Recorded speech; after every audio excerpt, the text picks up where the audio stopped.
Good morning, everyone, and welcome to Montgomery County DHR. I'm Sharonda Pettaway, and I am the director here. And on behalf of me and all of my staff, all of the children and the families that we serve, we want to thank Lee Marshall and Kids to Love for all of their hard work. I didn't think they could make anything in this office look this beautiful. So we thank you so much. Well, we're just excited to be here, and really the star of the show today is Sonia Martin on our team. When Sonia brought to me pictures when she was here with one of her kids that she serves, and she showed me the condition that the rooms were in, we just felt like that we could do better for the kids that we all are committed to serve across the state.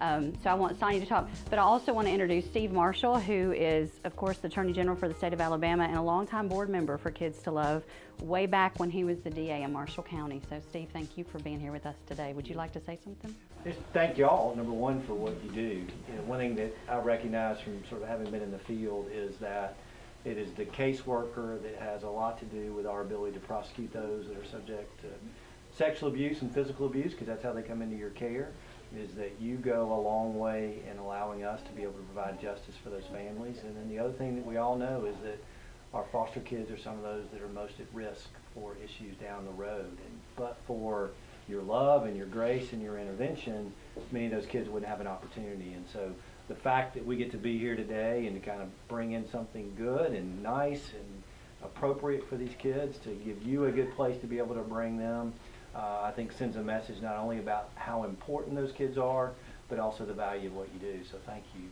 for all that you do around the state. Thank you. And you are the one that organized the team of volunteers that came in and did put in the sweat equity. You know, James 1:27, one of my favorite verses, true religion in the eyes of the Father is to care for the orphan and the widow in their distress. And I think we either get serious about that or we get out of the way. And I'm just oriented towards fulfilling that and being obedient to that. And I'm just so grateful for everybody that kind of steps up and walks that road with me.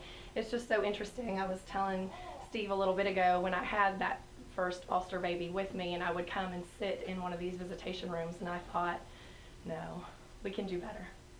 We've got to do better. We're going to do better.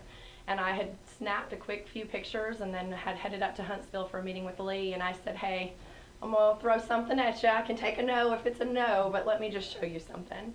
And I showed her the pictures of what they look like, and she didn't even blink twice before she said, yeah, let's do this. Let's get this going. So we've had tremendous support from Home Depot. Really stepped up, did all of the flooring. We got quite a bit of attention on social media, and that then brought us in Wind Lake Casino, the Lettered Cottage community. We had an entire community that really rose up and said, we're here, what can we do? So I'm just so incredibly grateful. Awesome. We've done better. Yeah, we've done better, and our kids deserve it. So thank y'all for being here. Look forward to having lunch with you guys and sharing more about how we serve kids and how we can connect and support the kids that you have on your caseload across the state. 1, 2, 3. Yay!